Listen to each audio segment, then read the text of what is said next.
बिस्मिल्लाहिर्रहमानिर्रहीम और अस्सलाम वालेकुम। आज की इस वीडियो में हम देखेंगे लॉजिकल ऑपरेटर्स को। लॉजिकल ऑपरेटर्स बेसिकली जब हमने थोड़ी देर पहले एक जो वीडियो बनाई थी, जो लास्ट हमारा लेक्चर था, उसके अंदर हमने देखे थे रिलेशनल ऑपरेटर्स ना। उसके अंदर हमारे पास ये होता था कि हम कहते थे कि कोई एक्सप्रेशन है जिनमें कि कोई कंपैरिजन है जिसकी बेसिस पे हम डिसीजन मेकिंग कर रहे हैं। तो हमने एक एग्जांपल भी देखी थी कि जब हमने कहा था कि भाई कोई आप एग्स खरीदने जाते हैं तो आपके ऊपर कोई कंडीशन है कि आप कहते हैं कि भाई एग्स अगर जो है वो लेस देन 250 के मिल रहे हो पर डजन तो फिर आपने परचेज करने हैं वरना नहीं करने। तो बेसिकली एक कंडीशन थी, उसके ऊपर आप जो है वो डिसीजन मेकिंग कर रहे थे। अब ये भी हो सकता है कि ना मल्टीपल कंडीशंस आ जाएं। तो पहले तो ये था कि भाई हमने कहा था ना कि अक्सर होता है कि जब आप इफ की स्टेटमेंट्स हम पढ़ेंगे तो यहाँ पे कोई कंडीशन आ जाती है। तो इस कंडीशन को हमने कहा था ये रिलेशनल ऑपरेटर में हम इस कंडीशन को डिस्कस करेंगे, ठीक है। अब ये कंडीशंस जो कि है ना, ये मल्टीपल कंडीशंस भी हमारे पास आ सकती हैं। तो अगर इसके अंदर दो या तीन कंडीशंस आ जाएं तो फिर हम क्या करेंगे, तो लॉजिकल ऑपरेटर्स यूज़ करेंगे। तो वो इस तरीके से फिर हम लिखेंगे कि हम लिखेंगे कंडीशन जो है पहले वाली हम यूज़ करेंगे और लिखेंगे। उसके बाद अगर एंड दोनों कंडीशन का एंड करना है तो फिर एंड कराएंगे और फिर सेकंड वाली कंडीशन लिख देंगे, ठीक है। या फिर ये हो सकता है कि दोनों कंडीशन हमें और करनी पड़े तो हम और करके दोनों को लिख देंगे। या फिर ये हो सकता है कि एक ही कंडीशन है लेकिन हम उसका इन्वर्स लेना चाह रहे हैं तो हम नॉट करके उसको लिख देंगे। तो इन सारे की सारी चीज़ों को आज के लेक्चर में हम देखेंगे कि ये होती क्या है और इनको इस्तेमाल किस तरीके से करते हैं। तो सबसे पहले जो लॉजिकल ऑपरेटर्स हैं वो क्या है कि वो कंपाउंड कंडीशंस बनाने के लिए यूज होते हैं। जैसे कि हमने अभी कहा कि भाई एक कंडीशन है हमारे पास, उसी को एक और कंडीशन के साथ हमने लिंक करना है कि उनका एंड कराना है या और करना है या नॉट करना है। तो इसके लिए जो है ना लॉजिकल ऑपरेटर्स यूज किए जाते हैं। अब लॉजिकल ऑपरेटर्स जो कि हैं वो तीन तरह के होते हैं हमारे पास। सबसे पहला जो लॉजिकल ऑपरेटर है वो है एंड का ऑपरेटर। तो एंड का ऑपरेटर बेसिकली यूज होता है कि जब आप ना दो कंडीशंस के जो रिजल्ट्स हैं ना, आप कह लेंगे उनको आप मल्टीप्लाई करवाना चाह रहे हैं बाइनरी में। तो मसलन अगर एक कंडीशन है उसका रिजल्ट जो है वो ट्रू है और सेकंड जो कंडीशन है उसका रिजल्ट जो आता है वो फॉल्स है, तो आप एंड रिजल्ट चाह रहे हैं कि फॉल्स ही आए, तब उस टाइम पे जो है ना आप एंड कॉपरेशन यूज करेंगे, ठीक है। फिर हमारे पास आ जाता है और कॉपरेशन। ये आप तब यूज करते हैं कि जब आप ना दो कंडीशंस के रिजल्ट को सॉर्ट ऑफ सम करवा रहे हैं बाइनरी में। तो वो इस तरह से है कि अगर आपका एक कंडीशन है उसका रिजल्ट जो है वो ट्रू आ रहा है और एक और सेकंड कंडीशन है उसका रिजल्ट जो है फॉल्स आ रहा है, और आप चाहते थे कि इनमें से एक भी ट्रू हो जाए तो रिजल्ट ट्रू आ जाए, तो इनका सम जो है वो ट्रू होगा। तो इस तरह की कंडीशंस में आप जो है ना वो और कोऑपरेटर यूज करेंगे कि इन दोनों में से एक भी कंडीशन ट्रू हो जाए तो एंड रिजल्ट ट्रू होना चाहिए। लास्ट जो लॉजिकल ऑपरेटर है वो नॉट का है। वो ये करता है कि जो भी आप उसको रिजल्ट देंगे उसको उल्टा कर देता है। तो अगर आप उसको नॉट ऑफ ट्रू देंगे, कंडीशन का रिजल्ट ट्रू है, उसको नॉट करेंगे, वो कह देगा कि भाई ये फॉल्स हो गई है। फॉल्स है इसका आप नॉट करेंगे नॉट ऑफ फॉल्स, तो वो इसको नॉट ऑफ फॉल्स को ट्रू बना देगा। तो मतलब कि जो भी रिजल्ट है उसको बस इन्वर्ट कर देता है। तो अब इन सारों को एक एक करके देखते हैं विद एग्जांपल्स और इनके ट्रुथ टेबल्स भी देखते हैं। तो सबसे पहले हमारे पास लॉजिकल एंड ऑपरेटर है। ये लॉजिकल एंड ऑपरेटर दो रिलेशनल एक्सप्रेशंस के दरमियान में यूज होता है, जैसे कि हमने पहले भी कहा, ठीक है। तो होता ये है कि हमारे पास पहला वाला एक्सप्रेशन जो कि है वो रिलेशनल एक्सप्रेशन या रिलेशनल कंडीशन जो है ना वो पहले यहाँ पे आ जाएगी। तो उसके साथ दरमियान में आप जो है ना वो एंड का ऑपरेटर लगाएंगे, दो बार एंड लिखेंगे, और दरमियान में उसके बाद ऑपरेटर लगाने के बाद आप आगे लिख देंगे कि जो सेकंड वाला आपका रिलेशनल एक्सप्रेशन होगा। तो इन दोनों के रिजल्ट्स वो निकालेगा और इनके रिजल्ट्स को आपस में एंड कर देगा based on what, based on the truth table, जो कि अभी हम आगे देखेंगे। और इसका अब इस तरीके से रिजल्ट समझ लीजिएगा कि अभी ट्रुथ टेबल भी हम देखने लगे हैं। तो आप बस समझ लीजिएगा कि बाइनरी में इनके रिजल्ट्स को मल्टीप्लाई करा रहा है। तो इसमें सिर्फ एक केस ऐसा होता है कि जब वो जो है उसका रिजल्ट सिर्फ ट्रू आता है, और वो यही आ सकता है कि जब दोनों के दोनों जो एक्सप्रेशन है उनका रिजल्ट ट्रू हो। क्योंकि आप मल्टीप्लाई करा रहे हैं ना, तो देखिए अगर एक रिजल्ट वन हो और एक जीरो हो जाए तो जब भी ये मल्टीप्लाई होंगे हमेशा जीरो ही आएगा। सिर्फ ये वन तभी हो सकता है कि दोनों वन हो तो ये मल्टीप्लाई होगा तो उसका रिजल्ट वन आएगा। क्योंकि इसके अलावा कोई भी केस आप ले लें कि जीरो जीरो से मल्टीप्लाई हो तो जीरो ही आता है, जीरो वन से मल्टीप्लाई हो तब भी जीरो ही आता है, वन जीरो से मल्टीप्लाई हो तब भी जीरो ही आता है। लेकिन सिर्फ जब वन वन से मल्टीप्लाई हो तो वन आता है। तो इसका मतलब ये होगा कि एंड के ऑपरेशन में अगर दोनों एक्सप्रेशन ट्रू होंगे तो आंसर ट्रू होगा, वरना आंसर फॉल्स ही आएगा। सिंटेक्स इसका सिंपल सा है कि पहला वाला एक्सप्रेशन आप लिखेंगे, एंड का ऑपरेटर डालेंगे और उसके बाद सेकंड वाला एक्सप्रेशन लिख देंगे। तो इसका ट्रुथ टेबल हम देख लेते हैं। ट्रुथ टेबल ये है कि भाई पहले हम देखते हैं कि अगर एक ट्रू है और दूसरा भी ट्रू है, मतलब कि आप समझ लें कि ये भी वन है इसकी वैल्यू और इसकी भी वैल्यू वन है एक्सप्रेशन टू का जो एंड रिजल्ट है, तो एंड रिजल्ट क्या आएगा, वो भी ट्रू ही आएगा। अगर एक ट्रू है और एक फॉल्स है तो डेफिनेटली वन है, इसको आप मल्टीप्लाई करवा रहे हैं जीरो के साथ, तो एंड रिजल्ट जो है फॉल्स ही आएगा, जीरो ही आएगा। अगर एक फॉल्स है और एक ट्रू है तो अगेन वो फॉल्स ही आएगा, और अगर दोनों फॉल्स है तो वो मल्टीप्लाई होकर वैसे ही वो भी फॉल्स ही आएंगे। अब हम कुछ एग्जांपल्स देख लेते हैं तो किस तरीके से यूज होता है, क्या बताना चाह रहे हैं यहाँ पे। तो अगर हम चाहते हैं कि हम ना ये चेक करना चाह रहे हैं कि जो वैल्यू है ना ए की, वो सपोज 1 से 10 के दरमियान में हो, तो उसके लिए हमने ये वाला एक्सप्रेशन लिखा है ये चीज़ चेक करने के लिए। तो ये एक्सप्रेशन ये कह रहा है कि ए की value should be greater than equal to 1, ठीक है। तो ये कह रहा है कि 1 से बड़ी वैल्यू होनी चाहिए। तो इसको अगर मैं लिखूं इस तरह, तो मैं लिख सकता हूं कि अ वैल्यू ग्रेटर देन 1। ये पहली वाली जो स्टेटमेंट है वो ये कह रही है, ये जो फर्स्ट स्टेटमेंट है। और जो सेकंड वाली स्टेटमेंट है ये कह रही है कि ए की value less than equal to 10 होनी चाहिए। तो सेकंड वाली स्टेटमेंट ये कह रही है कि अ वैल्यू लेस देन और इक्वल टू 10। यहाँ पे भी और इक्वल टू है। और अब इन दोनों को आप कंबाइन करेंगे तो क्या होगा कि ये वाली वैल्यू जो सेट बनाएगी, अगर आप इसको सेट की फॉर्म में देखें तो ये वाली वैल्यू एक ऐसा सेट बनाती है कि इधर से जो है ना वो क्लोज एंडेड सेट है कि भाई 1 से लेके इन्फिनिटी तक कोई भी वैल्यू आ जाए, क्योंकि वैल्यू 1 या उससे ग्रेटर होनी चाहिए। जबकि ये वाली जो एक्सप्रेशन है, ये जो सेट बनाता है, ये कहता है कि भाई क्लोज उसको जो है वो 10 पे होना चाहिए, बाकी जो माइनस इन्फिनिटी से कोई भी वैल्यू हो सकती है।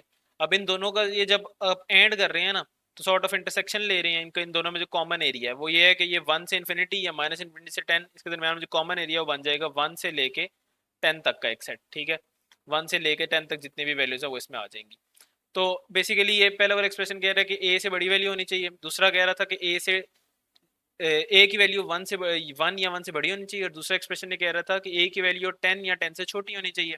और इन दोनों को कलेक्टिवली अगर हम देखें तो हम कह रहे हैं कि ए की वैल्यू बिटवीन 1 एंड 10 होनी चाहिए। सेकंड एक्सप्रेशन में हम कह रहे हैं कि ए की वैल्यू ग्रेटर देन बी होनी चाहिए, और साथ में ये भी हो कि जो सी वेरिएबल है उसकी वैल्यू 15 के इक्वल हो, तो फिर ये ट्रू होगा।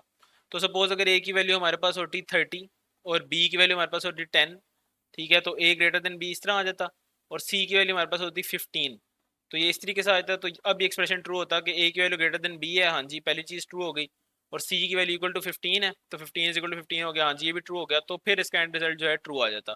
इसके अलावा अगर कोई एक भी स्टेटमेंट इसमें से फॉल्स हो जाती, मतलब कि सपोज ये वाला तो ट्रू होता कि 30 ग्रेटर देन 10 नहीं होता, लेकिन यहाँ पे सेकंड वाला ये हो जाता कि इस सी की वैल्यू 5 होती, तो 5 इज इक्वल टू 15 तो ना होता, इस वजह से ये वाली स्टेटमेंट क्या हो जाती है हमारे पास, ये फॉल्स होती। लास्ट जो है ना ये हमने लिखा हुआ है इसलिए कि अगर हमारे सपोज हम एक करेक्टर इनपुट ले रहे हैं, और करेक्टर इनपुट हम यूजर से कह रहे हैं कि कोई भी एक करेक्टर इनपुट कर दो, और अब हम ये चेक करना चाह रहे हैं कि क्या वो लोअर केस का लेटर है, तो हम के अब आपको पता है कि जब लेटर्स होते हैं अगर उनको आप कंपैरिजन में लाएंगे, जो आस्की करेक्टर्स होते हैं, तो उनकी जो आस्की वैल्यूज होती हैं वो कंपेयर होती हैं। तो ए की कोई आस्की वैल्यू होगी स्मॉल ए की, इसी तरह स्मॉल जी की कोई आस्की वैल्यू होगी, ठीक है। तो आप ये कह रहे हैं कि जो करेक्टर है ना उसकी वैल्यू ग्रेटर देन और इक्वल टू स्मॉल ए होनी चाहिए। तो सपोज इसकी वैल्यू कोई 30 या 50 है, और स्मॉल जी की वैल्यू जो है ना वो 80 है, तो वो वैल्यू उसकी टर्म में कंपेयर कर रहा होगा। इन इफेक्टिव वो इफेक्टिवली ये स्टेटमेंट ये करेगी कि ये पहले वाला जो है देखेगा कि जो भी करेक्टर है उसकी वैल्यू स्मॉल ए से बड़ी या उसके इक्वल टू उसकी आस्की वैल्यू होनी चाहिए, और ये मेक श्योर करेगा कि स्मॉल जी से छोटी या उसके बराबर उसकी आस्की वैल्यू होनी चाहिए। तो फिर जो भी इनपुट है वो अगर ए से लेके जेड के दरमियान में लाए करेगा, मतलब कि स्मॉल में ए बी सी डी और सो ऑन जो है जेड तक, तो फिर ये कंडीशन ट्रू हो जाएगी। अगर इसके अलावा कोई भी आ जाता है कि कैपिटल ए आ जाता है, कैपिटल जी आ जाता है, 1 2 आ जाते हैं, 7 आ जाता है, इनके केसेस में फॉल्स हो जाएगी, और इस केस में ये ट्रू हो जाएगी, ठीक है। नेक्स्ट है हमारे पास और कोऑपरेटर। और कोऑपरेटर तब यूज होता है कि जब आपने दो कंडीशंस देनी है, लेकिन दो कंडीशंस में आप ये कहना चाह रहे हैं कि या ये वाली ट्रू हो जाए या ये दूसरी वाली ट्रू हो जाए, ठीक है। मतलब कि या तो कंडीशन 1 ट्रू हो जाए, ठीक है, या और का मतलब होता है ना या, तो फिर आप कहेंगे कि या कंडीशन 2 ट्रू हो जाए, तो बस ये एक्सप्रेशन ट्रू हो जाएगा, ठीक है। तो इस केस में आप और यूज करेंगे। तो बेसिकली और की भी जो स्टेटमेंट है is used to form compound condition with two relational expressions. तो पहली वाली भी ट्रू हो जाए या दूसरी वाली ट्रू हो जाए तो ये ट्रू हो जाएगा। और इसको समझने के लिए आप कह सकते हैं कि सपोज कर लें कि आप बाइनरी में इनके रिजल्ट्स को ऐड कर रहे हैं। वो कैसे, वो इस तरीके से कि देखें अगर हमारे पास दो रिजल्ट्स होते कि अभी पहले वाली एक्सप्रेशन 1 कह रहा है और दूसरे का आ रहा है 0, आप इन्हें ऐड करें, इसका रिजल्ट है भाई 1।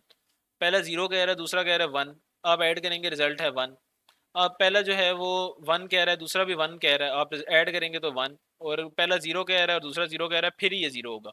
तो ओवर का ऑपरेशन सिर्फ 0 तब होता है कि जब दोनों रिजल्ट 0 हैं, मतलब कि फॉल्स तभी होगा। और ट्रू तब है कि भाई इनमें से कोई एक भी रिजल्ट जो है वो ट्रू हो जाए, तो उसका जो एंड रिजल्ट है वो ट्रू ही होता है। तो ये इसका जो है वो सिंटेक्स है, सिंपल सा है कि भाई पहले आपने पहला वाला एक्सप्रेशन लिख देना है, फिर आपने और का जो ऑपरेटर है वो डालना है, और फिर आपने सेकंड वाला एक्सप्रेशन लिख देना है, तो इनका जो एंड रिजल्ट है वो दोनों को और करके एंड रिजल्ट आ जाएगा। अब ये ट्रुथ टेबल है और का, तो वो अब हम देख लेते हैं। तो हम दो एक्सप्रेशंस देखेंगे और उनके सपोज करेंगे कि रिजल्ट उनका क्या आया पहले एक्सप्रेशन का और दूसरे का क्या, तो एंड रिजल्ट क्या आएगा और ऑपरेटर लगा के। तो पहला सपोज करते हैं कि वो ट्रू था, यहाँ उसकी वैल्यू आपके लिए 1 थी, और सेकंड वाला भी ट्रू था तो उसकी वैल्यू भी 1 थी, तो एंड रिजल्ट क्या आएगा, ट्रू आएगा। पहला अगर ट्रू था और सेकंड जो था वो फॉल्स था, एंड रिजल्ट क्या आएगा जी, ट्रू ही आएगा, क्योंकि हम कहते हैं कि और में अगर एक भी ट्रू हो जाए तो एंड रिजल्ट ट्रू ही है। सेम इज द केस कि अगर पहला फॉल्स हो जाए और दूसरा ट्रू हो जाए तब भी एक ट्रू है, तो जाहिर सी बात है कि एंड पे भी रिजल्ट ट्रू ही आएगा। और लास्टली अगर दोनों ही फॉल्स हो जाएं तो फिर सिर्फ जो है ना और के एक्सप्रेशन का रिजल्ट जो है वो फॉल्स आता है। तो कुछ एग्जांपल्स हम देख लेते हैं। अब एग्जांपल्स ये बस डेमोन्स्ट्रेट कर रही हैं कि आप ये कहना चाह रहे हैं कि भाई इनमें से एक कंडीशन भी अगर ट्रू हो जाए तो ये एक्सप्रेशन चल जाएगा। तो आप अभी ये वाली कंडीशन आपने इसलिए लिखी हुई है कि आप कह रहे हैं कि मुझे n की कोई वैल्यू चाहिए जो कि 10 से लेस हो तब भी ठीक है, या 25 से ग्रेटर हो तो तब भी ठीक है, लेकिन 10 से 25 के दरमियान में मतलब कि नहीं होनी चाहिए। तो मैं अगर सपोज कोई वैल्यू लेता हूँ 7 की, तो 7 इज लेस देन 10 आ जाएगा और 7 इज ग्रेटर देन 25 आ जाएगा, ठीक है। अब 7 इज लेस देन 10 वाली जो स्टेटमेंट है तो ये तो बात ठीक है, ये ट्रू हो जाएगी, और 7 इज ग्रेटर देन 25 वाली जो स्टेटमेंट है ये तो फॉल्स है। अब इन दोनों को और करेंगे आप आपस में, तो इनका रिजल्ट क्या आएगा कि भाई आप कर रहे हैं कि एक ट्रू स्टेटमेंट का और कर रहे हैं एक फॉल्स स्टेटमेंट के साथ, तो इनका एंड रिजल्ट ट्रू ही आएगा। तो बेसिकली इनमें से वही बात हुई कि एक भी ट्रू हो जाए तो एंड रिजल्ट ट्रू हो जाता है। इनको फॉल्स करने के लिए जरूरी है कोई ऐसी चीज आए जो कि दोनों के में से एक भी ट्रू नहीं करने देती। मसलन इसकी वैल्यू आ जाए 20 एन रख लें, तो अगर एन की वैल्यू 20 होगी तो 20 इज लेस देन 10 पहला वाला एक्सप्रेशन आ जाएगा, और सेकंड आ जाएगा कि 20 इज ग्रेटर देन 25। तो क्या 20 जो है वो 10 से लेस है? नहीं, ये तो बहुत गलत है, ये तो फॉल्स है, ठीक है। और इसको करें किसके साथ कि क्या 20 ग्रेटर देन 25 है? नहीं जी, ये भी बात गलत है। तो अगर ये दोनों फॉल्स हो गई हैं तो अब सिर्फ जो है ना इनका एंड रिजल्ट जो है वो फॉल्स आएगा, अदरवाइज ये हमेशा ट्रू होगा। सेकंड एग्जांपल हमारे पास कि हम कह रहे हैं कि भाई ए की वैल्यू ग्रेटर देन बी हो या सी की वैल्यू 10 हो जाए तो ये ट्रू है। तो इसका मतलब ये हुआ कि इनमें से एक भी ट्रू हो जाए तो ये ट्रू है। मतलब कि अगर ए की वैल्यू सपोज 3 है और बी की वैल्यू 7 है, तो 3 इज ग्रेटर देन 7 तो हमारे पास कंडीशन फॉल्स है।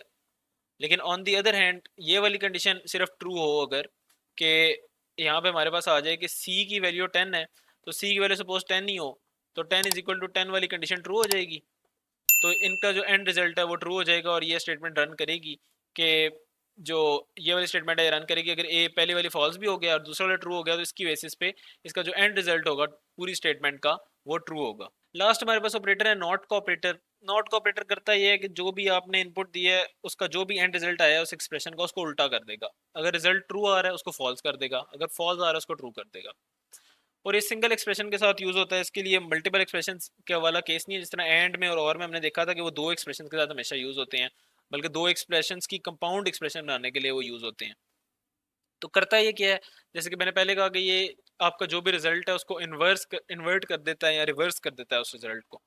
सिंटेक्स सिंपल्स है कि आपने नॉट का साइन लगाना है, ये नॉट का साइन है, और आगे आपका एक्सप्रेशन है जो भी, मसलन आपने ए लेस देन बी अगर आप लिखना चाह रहे थे, या not of c is equal to 10 लिखना चाह रहे थे, मतलब इस तरह का कोई भी एक्सप्रेशन है उसके शुरू में बस आपने ये नॉट का साइन लगा देना है जो कि एक्सक्लेमेशन मार्क है। तो ट्रुथ टेबल सिंपल है कि भाई जब ट्रू होगा उसका नॉट कर देगा तो फॉल्स हो जाएगा, फॉल्स होगा उसका नॉट कर देगा ट्रू हो जाएगा। एग्जाम्पल एक नॉट के ऑपरेटर की कि भाई अगर ए लेस देन बी का हमने लिखा हुआ एक्सप्रेशन और उसके ऊपर नॉट का ऑपरेटर लगा हुआ है तो क्या होगा। तो सपोज ए की वैल्यू 3 है और बी की वैल्यू 5 है, तो 3 इज लेस देन 5 आ जाएगा हमारे पास। तो क्या 3 इज लेस देन 5 है? हाँ जी है, तो नॉट का ऑपरेटर इधर ही आएगा, लेकिन यहाँ पे दरमियान में ट्रू आ जाएगा। लेकिन नॉट का ऑपरेटर इसके साथ क्या करेगा कि इस ट्रू के स्टेटमेंट को कर देगा कि इसका एंड रिजल्ट जो है वो फॉल्स है, ठीक है। इसी तरह अगर हमारे पास एक और केस होता कि हम कहते कि भाई ए की वैल्यू जो है वो 10 है और बी की वैल्यू जो कि है वो 3 है, तो क्या होगा। तो ये हमारे पास आ जाएगा कि नॉट बाहर लगा हुआ है, पहले पहले अंदर वाले को वैल्यूएट करेंगे जो 10 लेस देन 3 है, नहीं जी ये तो रिजल्ट इसका फॉल्स है। लेकिन नॉट का ऑपरेटर लगा हुआ है बाहर, तो नॉट का ऑपरेटर इसको कर देगा कि फॉल्स को ट्रू कर देगा, क्योंकि इसके स्टेटस को इन्वर्ट करता होता है वो। तो ये सिंपल सा था हमारे पास कि क्या जो है ना ये लॉजिकल ऑपरेटर्स जो हैं वो क्या करते होते हैं नंबर्स के साथ, एक्सप्रेशंस के साथ। तो इन समरी हमने देखा कि अगर हमने दो एक्सप्रेशंस को कंबाइन करना है और हम चाहते हैं कि दोनों की वैल्यू जो है ना वो रिजल्ट को हम ट्रू हो तो रिजल्ट एंड रिजल्ट ट्रू हो, तो उसके लिए हम एंड यूज करते हैं। और अगर हम ये चाहते हैं कि दोनों में से एक भी ट्रू हो जाए तो हमारा रिजल्ट ट्रू हो जाए, तो उसके लिए हम और यूज करते हैं। और अगर हमें चाहते हैं कि जो रिजल्ट है हमने उसको इन्वर्ट करना है तो उसके लिए हम नॉट यूज़ करते हैं।